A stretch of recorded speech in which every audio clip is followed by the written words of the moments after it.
El mundo en el que vivimos está lleno de cosas que no comprendemos. Como seres humanos curiosos, naturalmente intentamos descubrirlas. Eso nos ha llevado a hallazgos e inventos notables que jamás hubiéramos imaginado hace 100 años. Hemos derrotado enfermedades, levantado estructuras que rozan el cielo e incluso creado máquinas capaces de llevarnos más allá de las nubes y hacia las estrellas. Si nuestros antepasados pudieran vernos y contemplar lo que hemos creado, estoy seguro de que muchos nos considerarían dioses. Nuestra curiosidad innata y sed de conocimiento, sin embargo, no siempre nos han conducido a la grandeza. En la conquista del saber, la humanidad también ha desenterrado auténtica maldad y oscuridad. Y temo que, al final, ese mal será nuestra perdición. No digo esto desde la perspectiva de un gran filósofo que se limita a reflexionar. Lo digo porque lo he visto, lo he vivido. Fui parte de ello. El suceso que voy a relatarles es verdadero en su totalidad, lo juro. Estoy convencido de que muchos lo tomarán por un simple relato espeluznante destinado a proporcionar un susto barato, pero les aseguro que esa no es mi intención. El propósito de esta historia es advertirles sobre lo que acecha más allá del velo de lo que podemos ver y comprender. Mostrarles lo que nos espera en la oscuridad, aun cuando yo mismo no lo comprenda del todo. Lo que voy a contarles ya ocurrió, y estoy seguro de que volverá a ocurrir. En 1971, un científico poco conocido inició los preparativos de un proyecto sumamente secreto, conocido simplemente como el experimento Harbinger. Por razones personales, deseo mantener en secreto la identidad de este científico. Por ello, en esta narración lo llamaré Zimmermann. El pasado de Zimmermann antes de 1971 es, en el mejor de los casos, confuso. Solo se sabe que creció en algún lugar de Maryland y sentía una extraña fascinación por lo oculto y lo sobrenatural. Esto lo convirtió en un paria entre sus colegas, dada la desconfianza, entonces y ahora, hacia lo metafísico. Sin embargo, su ostracismo no se debía solo a sus opiniones sobre lo de otro mundo, sino también a sus métodos. Zimmermann era conocido por su crueldad y frialdad extremas. No le importaban los medios, solo los resultados, y, si creía que algo valía la pena, cualquier método era aceptable para obtenerlo. Esa sed insaciable y brutal de verdad hacía que quienes lo conocían le temieran. Los pocos que no le temían creían en él y seguían su trabajo de cerca. La palabra Harbinger posee un matiz misterioso e intimidante.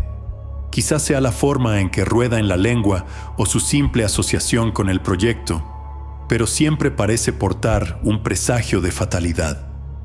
Y tiene sentido. El término significa advertir o anunciar lo que está por venir. Ignoro la razón de Zimmermann para bautizar así el experimento, aunque, en retrospectiva, el nombre encaja a la perfección. Zimmermann reunió a un pequeño grupo, yo entre ellos, y nos dijo que trabajaba en algo grande y necesitaba personas capaces de guardar confidencialidad y no difundir rumores. Aunque no confiaba del todo en algunos, sabía que éramos profesionales y que por distintas razones, todos necesitábamos el empleo. Yo había trabajado como médico en la clínica local, pero me despidieron tras descubrirme robando medicamentos, lo que dejó una mancha oscura en mi currículum y me dificultaba encontrar trabajo. Además, era nativo de Alaska y vivía cerca del lugar donde se llevaría a cabo el experimento. de modo que resultaba una elección conveniente. Como imaginarán, acepté sin dudarlo. Era difícil rechazar semejante paga. En total, se contrataron 15 personas. Algunos eran colegas que llevaban tiempo trabajando con él, otros, personal de mantenimiento, y unos cuantos fueron contratados como seguridad privada. Yo era el único profesional médico. Aún me asombra cómo consiguió los fondos necesarios. No me sorprendería que la financiación no fuese del todo legal. Pero, legal o no, necesitaba el dinero y él pagaba. Mirando atrás, es una decisión que lamento. Una vez obtuvo el dinero, Zimmerman compró una parcela considerablemente grande en lo profundo de la gélida naturaleza de Alaska. En ese terreno, construyó una estructura de hormigón, similar a un búnker, con la diferencia de que su propósito era contener cualquier daño potencial dentro de sus muros, no mantenerlo fuera, según sus propias palabras. La mayor parte del edificio se excava bajo tierra, de modo que, desde el exterior, el complejo subterráneo parecía mucho más pequeño de lo que era en realidad. Solo había una forma de entrar y salir, una escalera que descendía desde un pequeño edificio de hormigón en la superficie, al que me referiré como edificio de entrada, hacia la red subterránea. Cada noche, cuando todos se retiraban a dormir, la escotilla de la escalera se sellaba con una tapa de metal grande y gruesa. Zimmerman era inflexible con ello. No muy lejos del edificio de entrada, se alzaba un conjunto de cabañas de madera que hacía las veces de dormitorios para el personal. En comparación con el edificio de entrada, el sistema subterráneo era enorme. En el centro del complejo se encontraba la sala de control, donde convergían los sistemas electrónicos de la instalación. Cámaras de seguridad, luces y controles de puertas. Consolas, monitores y computadoras cubrían las paredes de aquella gran cámara central. Allí desembocaba también la escalera proveniente del edificio de entrada. Conectadas a la sala de control había 3 puertas.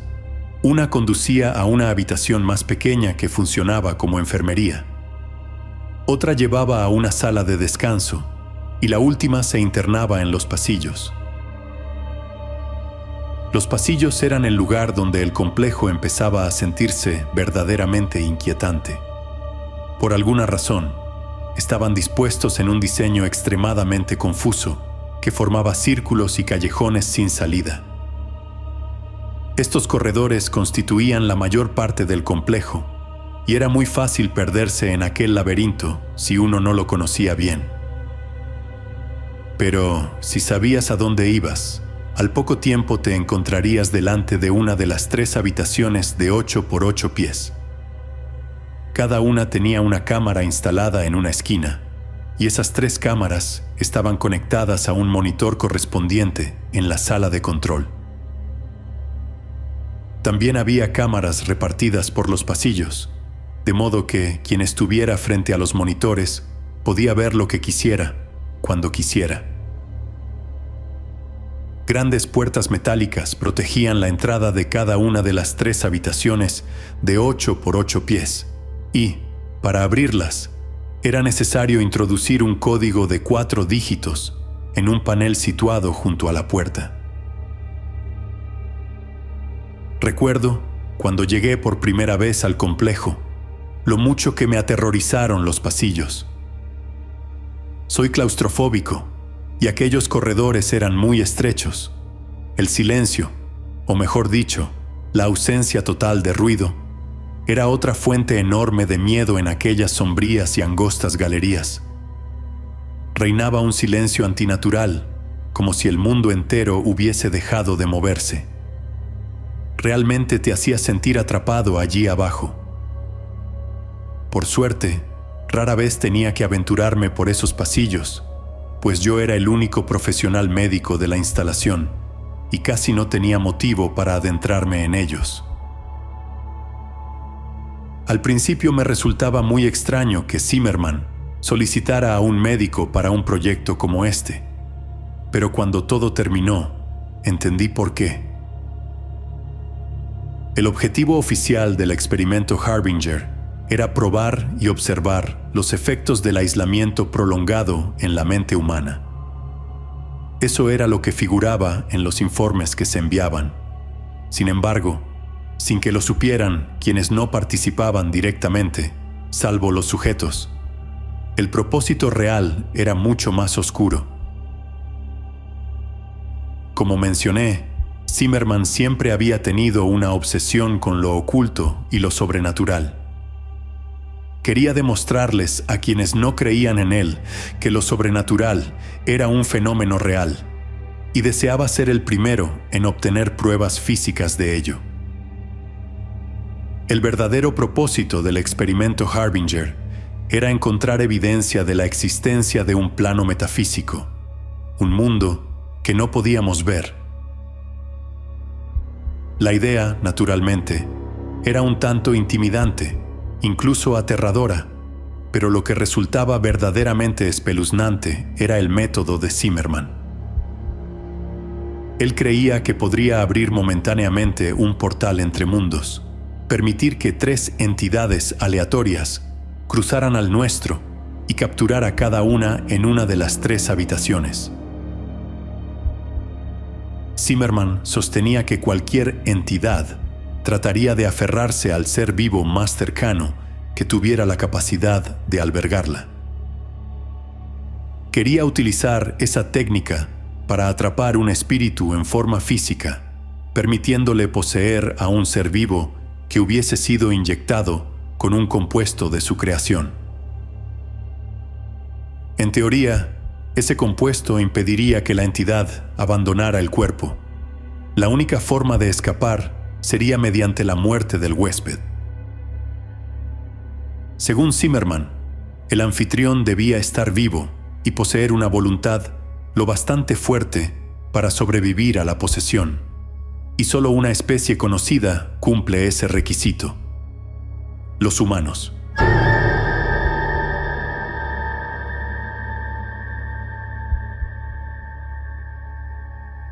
Zimmerman también hizo algo para garantizar que las entidades solo entraran en las 3 habitaciones y que hubiera una por sala, aunque ignoro qué exactamente. En realidad, apenas sé cómo logró lo que hizo. Le gustaba mantener su metodología en secreto, incluso para sus colegas más cercanos, probablemente por paranoia a que alguien robara sus ideas y se adjudicara el mérito. Si hubiera sabido cuál era el verdadero objetivo antes de inscribirme, quizá lo habría reconsiderado. Pero Zimmerman decidió no contárnoslo hasta que todos estuvimos reunidos en su fortaleza. Incluso si alguno hubiera querido marcharse, dudo que lo hubieran permitido. El equipo de seguridad contratado por Zimmerman le era leal a él y a la paga. Es poco probable que les hubiese dado la orden de dejar ir a nadie. El experimento contó con 3 sujetos, todos originarios de Alaska, atraídos por la creencia de que participarían en un estudio inofensivo sobre los efectos del aislamiento en la mente humana. Por eso ninguno se opuso al enterarse de que quedaría confinado en una de las 3 habitaciones. El primer sujeto era un joven desempleado desesperado por el dinero ofrecido. La segunda era una mujer. Con solo verla se notaba que era adicta a alguna sustancia. El tercero y último era un hombre mayor, un vagabundo, según pude deducir. Algo que compartían los 3 era la ausencia de familiares o amigos. En pocas palabras, nadie los echaría de menos, motivo por el cual fueron elegidos. Lo siento, me gustaría aportar más información sobre ellos, pero todo esto lo saco de mi memoria, y de entrada, apenas nos dieron datos.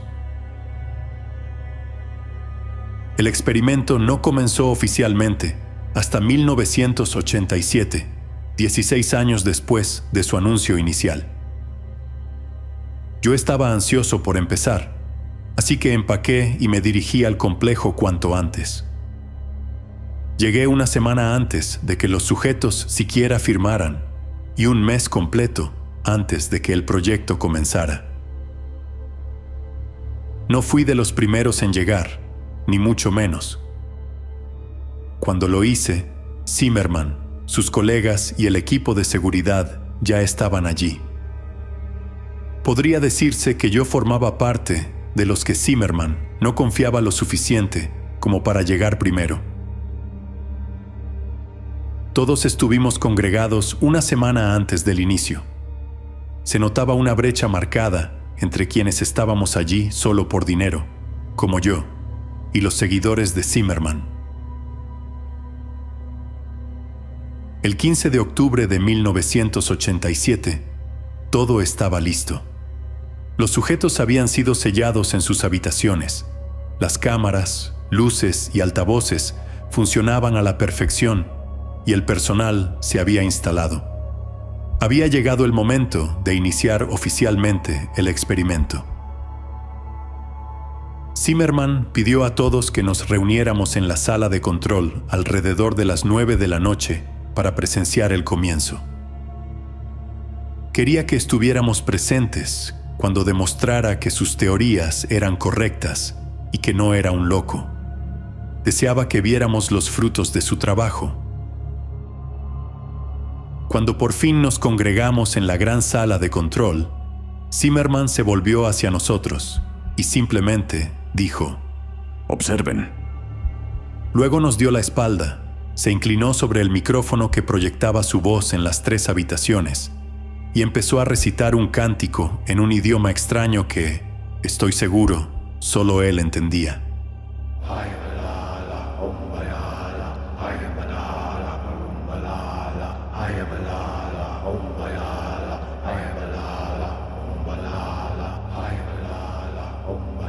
Observamos en silencio los 3 grandes monitores de la pared, esperando que sucediera algo. Los sujetos, atónitos por el cántico, miraban los monitores con expresiones de desconcierto. Después de unos 5 minutos, sentí algo horrible. No puedo explicar qué exactamente, pero una sensación de pavor me invadió, paralizándome de miedo. Fue entonces cuando el suelo empezó a temblar levemente y las luces parpadearon. Zimmermann continuaba su cántico como si nada anormal ocurriera, mientras los sujetos corrían por sus habitaciones, gritando, pidiendo ayuda. De pronto, el temblor cesó y la imagen de los monitores se convirtió en estática.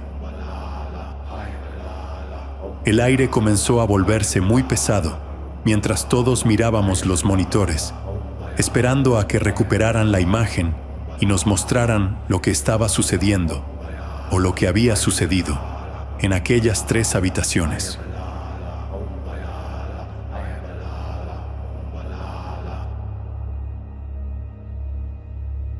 Durante un tiempo todo quedó en silencio, pero luego se oyeron gritos.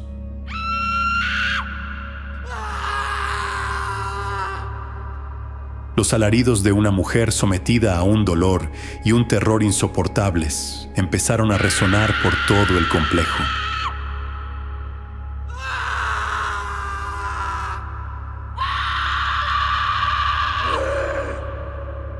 Gritos similares de hombres coincidieron con los de la mujer y juntos formaron una horrible sinfonía de dolor y miedo que golpeaba despiadadamente nuestros oídos.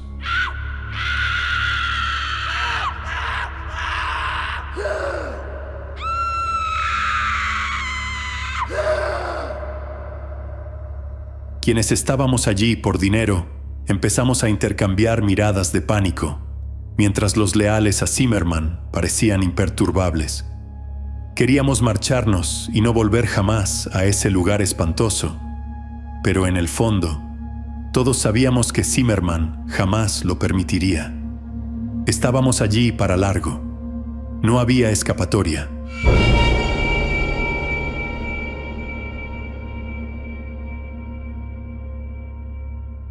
Eran las 10:13 de la noche, cuando los gritos cesaron por fin. Los monitores aún no nos revelaban lo que había ocurrido en esas 3 salas. Tan pronto cesaron los alaridos, Zimmerman se puso de pie y nos despidió por la noche, añadiendo que teníamos prohibido volver al complejo hasta las 10 de la mañana del día siguiente. Y a decir verdad, no es que ninguno lo deseara. Todos salimos solemnemente hacia las cabañas y nos instalamos para pasar la noche. Es seguro decir que no todos dormimos bien, y yo no fui de los afortunados. A la mañana siguiente, todo el personal se reunió en el edificio de entrada. Nos quedamos dentro intercambiando miradas cansadas o nerviosas, mientras esperábamos a que Zimmerman llegara y abriera la escotilla que ocultaba la escalera. Veía el miedo palpable en los ojos de algunos, mientras que otros parecían ilesos por lo ocurrido la noche anterior. Zimmerman apareció 5 minutos después de las 10. Se disculpó por la tardanza al cruzar la puerta, abrió la escotilla y, sin vacilar, comenzó a descender la escalera hacia el negro abismo.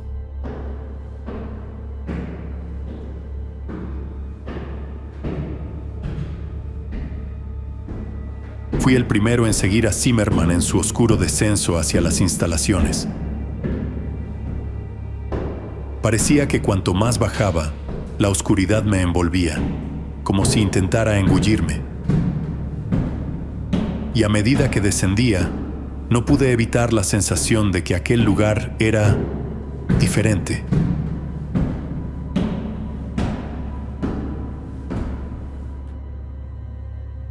Antes solo había pasillos y salas de hormigón inquietantes. Ahora se percibía algo más.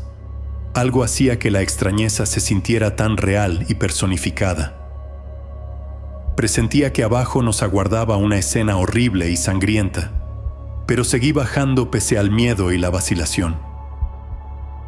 Aquel ya no era solo un búnker tenebroso. En el aire flotaban oscuridad y malevolencia. Un mal auténtico residía allí, y podía sentirlo. Todos lo sentíamos. Por fin noté que el pie tocaba suelo firme y exhalé un suspiro mudo de alivio. Casi como si fuera una señal, las bombillas se encendieron, bañando la sala con su luz cálida y acogedora. Zimmerman debe de haber conectado la corriente, pensé. Me di un instante para examinar la sala de control. Estaba exactamente como la habíamos dejado la noche anterior, por lo que murmuré una oración silenciosa de agradecimiento. Era casi como si nada inusual hubiera sucedido. Sacudí aquellos pensamientos al recordar los monitores llenos de estática. Dejé que mi mirada se deslizara hacia la pared, anticipando las escenas lúgubres y aterradoras que aparecerían en ellos. Primero me fijé en los monitores 1 y 3, que seguían mostrando pura estática.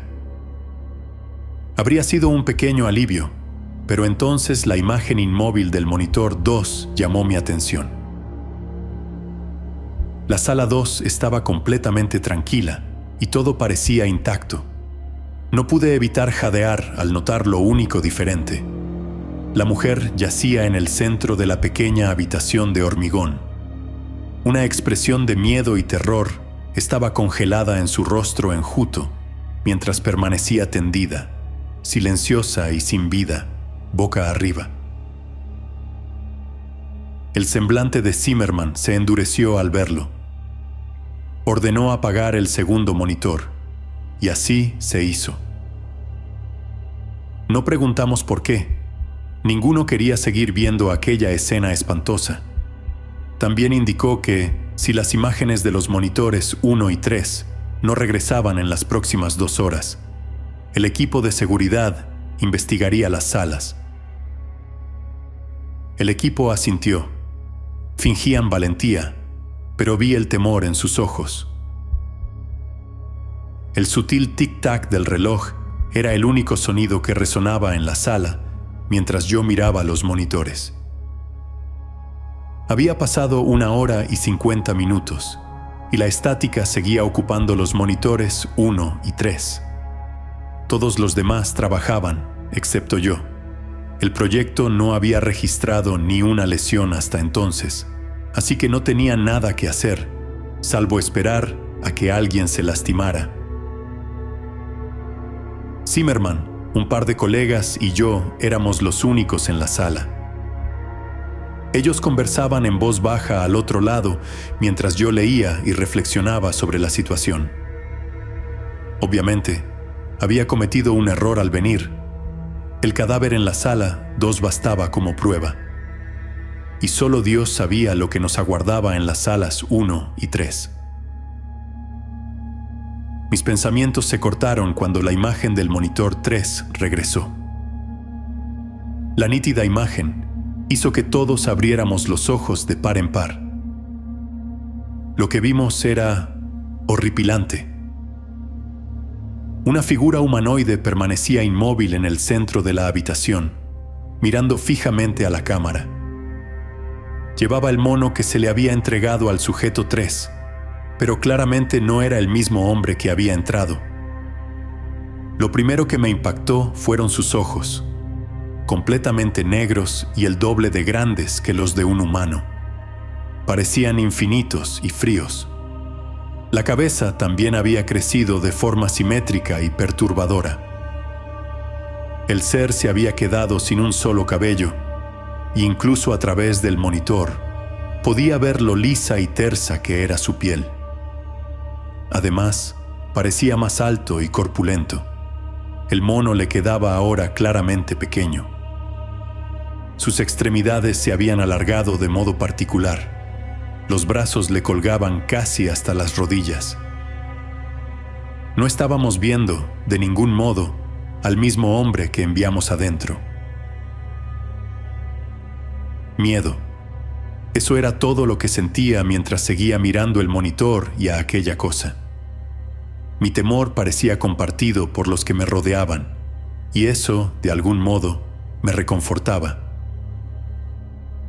Puede sonar terrible, pero resultaba un tanto satisfactorio ver que Zimmerman y sus colegas también podían sentir miedo.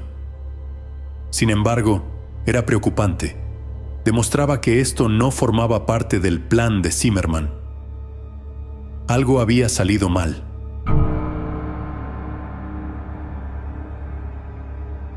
Todos seguíamos mirando a la criatura en el monitor, pese al miedo. Era casi como si estuviésemos hipnotizados.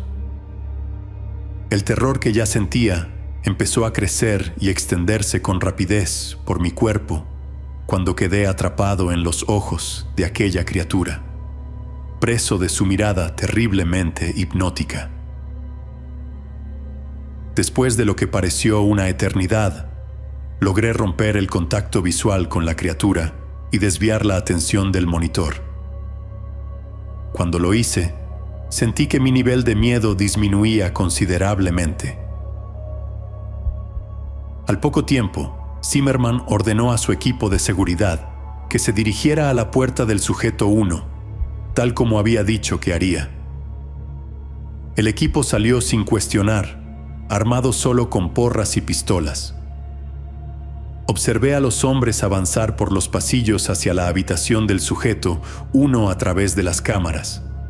Incluso con la baja calidad de los monitores, no era difícil notar que aquellos hombres temían lo que les aguardaba.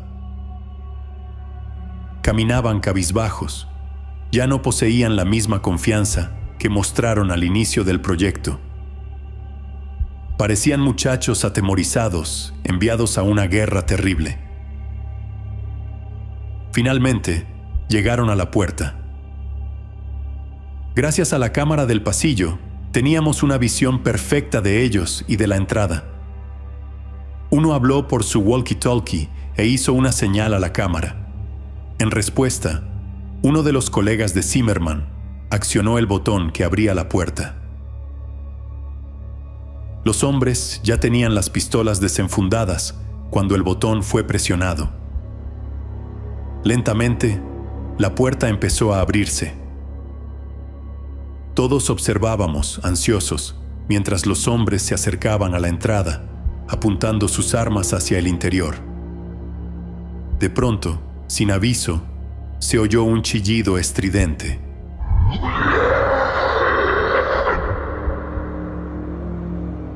Algo saltó de la habitación hacia los hombres y el monitor se llenó de estática. Inmediatamente, escuchamos gritos retumbar por los pasillos, seguidos del sonido inconfundible de disparos. No pudimos hacer nada salvo esperar. Tras un par de minutos, los gritos y los disparos cesaron. Rezábamos para que, fuera lo que había salido de la sala, no regresara a la sala de control. Unos minutos después, 3 hombres volvieron cargando el cadáver del cuarto. Tenía enormes cortes en el pecho y el rostro destrozado. Ya no se podía reconocer quién era, ni siquiera que fuera humano.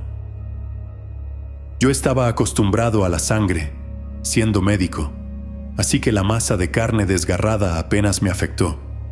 Pero muchos de los otros palidecieron y vomitaron.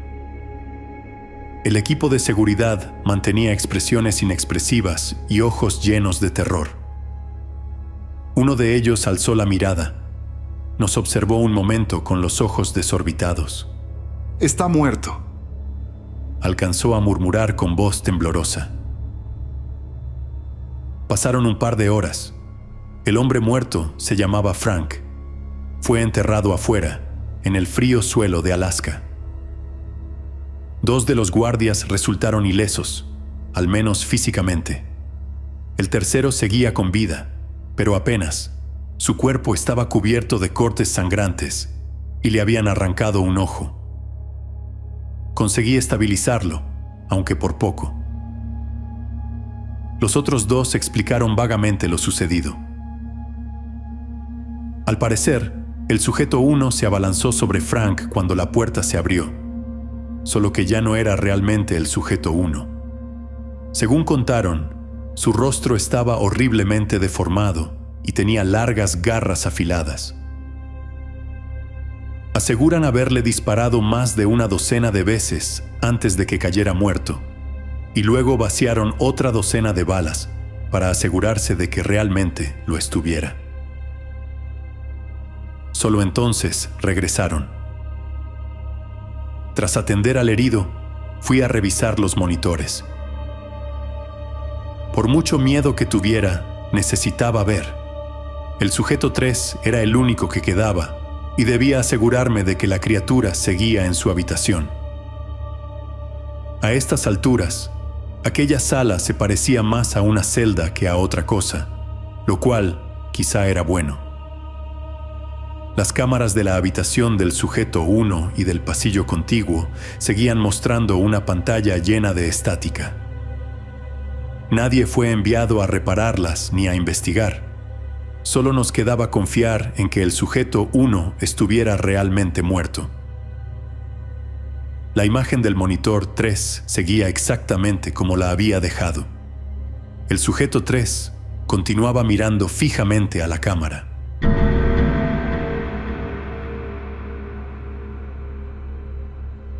Permanecía en la misma posición, y de no ser por el pequeño ventilador en la esquina, habría pensado que era una fotografía fija. En cierto modo, me sentí aliviado al verlo. Al menos seguía allí y no había escapado mientras nadie miraba. Cuando todo se calmó, noté algo especialmente extraño. Había un sonido raro que provenía de algún lugar. Al principio, era casi imperceptible. Lo oí solo por el silencio absoluto de la enfermería. Con el tiempo, fue aumentando de volumen.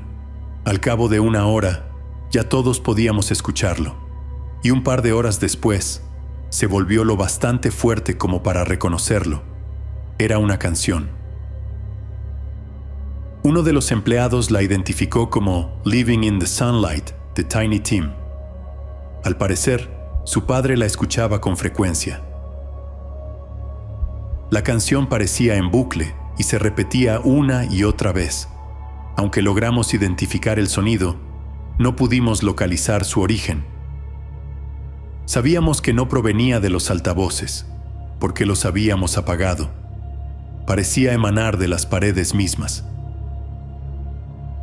El tiempo pasaba y todos estábamos cada vez más irritados por la canción.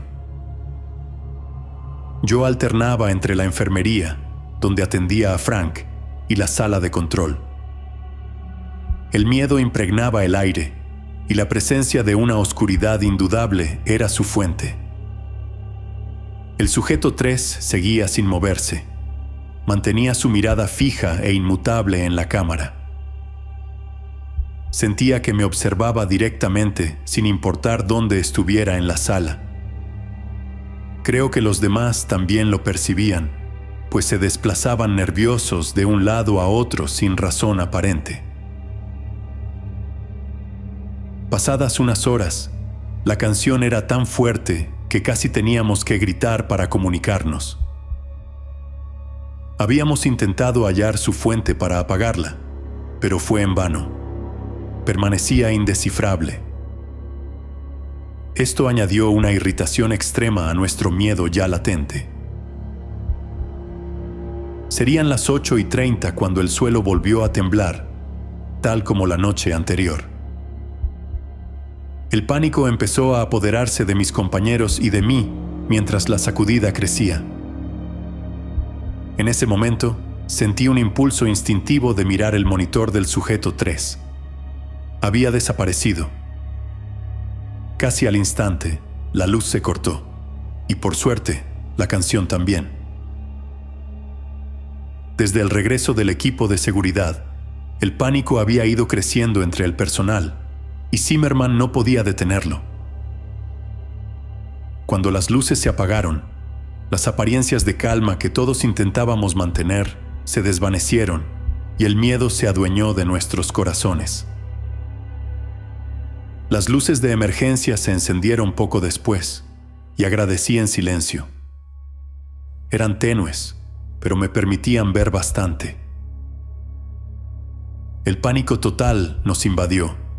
Muchos comenzaron a gritar y a correr hacia la escalera para escapar, pero demasiados intentaban usarla al mismo tiempo y nadie lograba avanzar sin que otro lo tirara al suelo para ocupar su lugar. Zimmerman gritaba pidiendo calma, pero su personalidad dominante no surtía efecto. Sus órdenes caían en saco roto. Era un caos absoluto. No pasó mucho antes de que la gente empezara a lastimarse en su desesperación por subir la escalera y huir.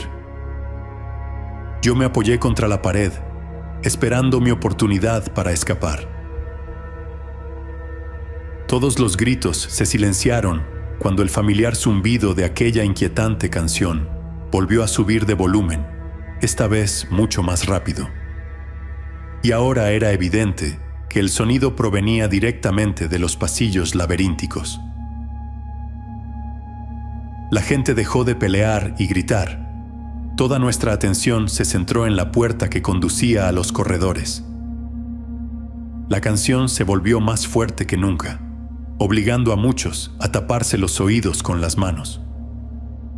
Entonces, de repente, la música se detuvo por completo. Silencio. Eso era lo único que llenaba la habitación, mientras todos fijábamos la mirada en la gruesa puerta metálica, esperando lo que estaba por venir. Pareció que pasaban siglos, aunque en realidad solo transcurrieron segundos antes de que el silencio se rompiera. La puerta estalló de pronto con violencia y la música volvió a sonar, más fuerte que nunca. La brusquedad y el volumen hicieron que muchos cayéramos al suelo, llevándonos las manos a los oídos para intentar bloquear el ruido. Alcé la vista un instante y en el umbral se erguía una figura alta, de piel lisa y extremidades largas, con unos ojos tan oscuros y malévolos que podían distinguirse claramente bajo la tenue iluminación. Cuando recuperé el control, volví a mirar justo a tiempo para ver cómo aquella cosa levantaba a Zimmerman y lo desgarraba por la mitad de un solo movimiento, empapando la sala y a todos los presentes con su sangre, intestinos y órganos. No era ajeno a la brutalidad, pero aquello fue demasiado. Me incliné y vomité sobre el frío suelo de cemento. Esa escalera es mi única esperanza de supervivencia, pensé, obligándome a ponerme de pie. Al levantar la vista, vi a la criatura despedazando a la gente que se dispersaba intentando escapar. Estaba distraída y, por terrible que suene, era mi única oportunidad de subir. Obligué a mis piernas a moverse hacia la escalera, tratando de ignorar los gritos de terror de mis compañeros y la música ensordecedora. Entre la cacofonía se oían disparos y el desgarrador sonido de la carne al ser arrancada. Extendí las manos y sentí una oleada de alivio al tocar los fríos peldaños metálicos. Me aferré a ellos y empecé a subir lo más rápido que pude en mi estado desorientado, rezando para que el monstruo no me viera y me arrastrara de vuelta a la masacre. Sentía que, en cualquier momento, una de sus manos lisas me sujetaría los tobillos para arrastrarme a la muerte, pero finalmente llegué arriba. No cabía duda, debía cerrar la escotilla y encerrar a esa cosa, aunque eso condenara a mis colegas. No podía permitir que escapara. Sujeté la pesada tapa metálica y empujé con todas mis fuerzas para sellar el acceso. Pese a su densidad, la tapa resultó sorprendentemente fácil de mover y en segundos cubrió por completo la abertura. Me desplomé de lado y volví a vomitar, agotado.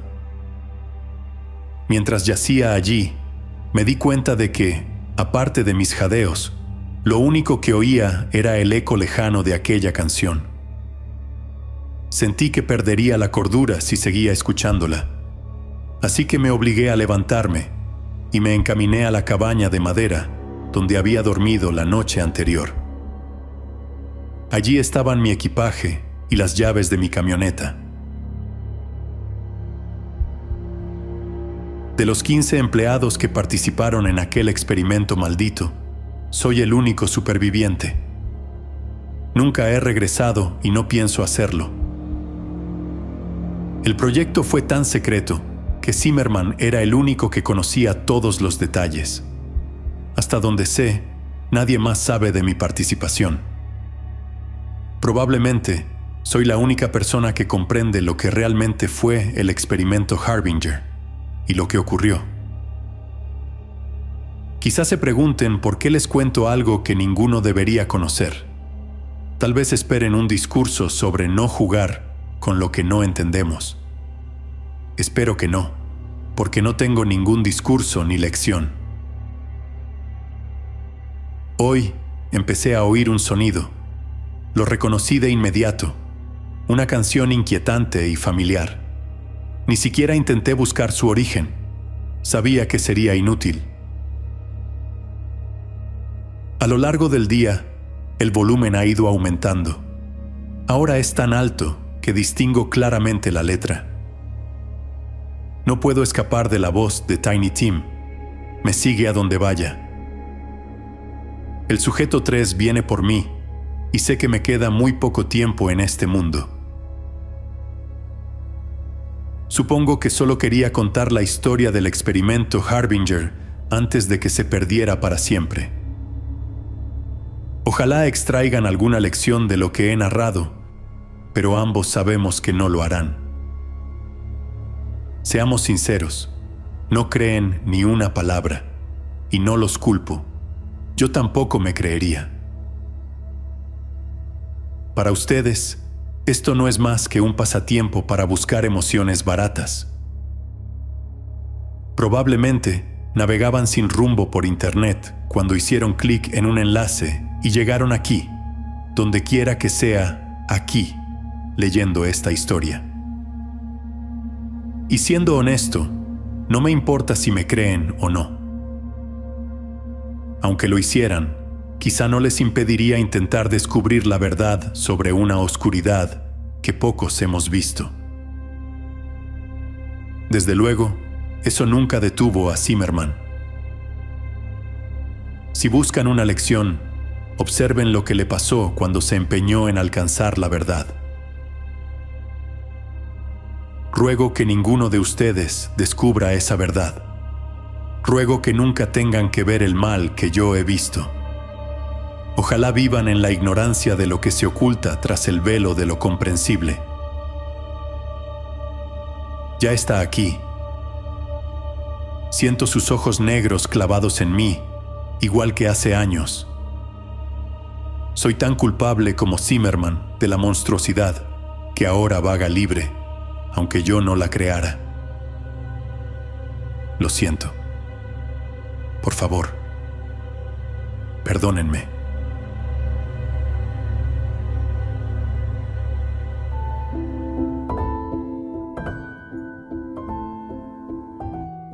Muchísimas gracias por haber visto el video. Si te gustó, suscríbete al canal, deja tu like, compártelo y cuéntame en los comentarios qué te pareció. Así podremos llegar a muchas más personas. No olvides activar la campanita para que YouTube te avise cuando suba nuevos contenidos y no te pierdas ninguno de mis futuros videos. Un agradecimiento muy especial a los miembros del canal.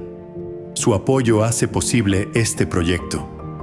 Si quieres dar un paso extra, puedes unirte como miembro o dejarme un súper gracias. Es una forma increíble de impulsar el canal. Nos vemos en el próximo video.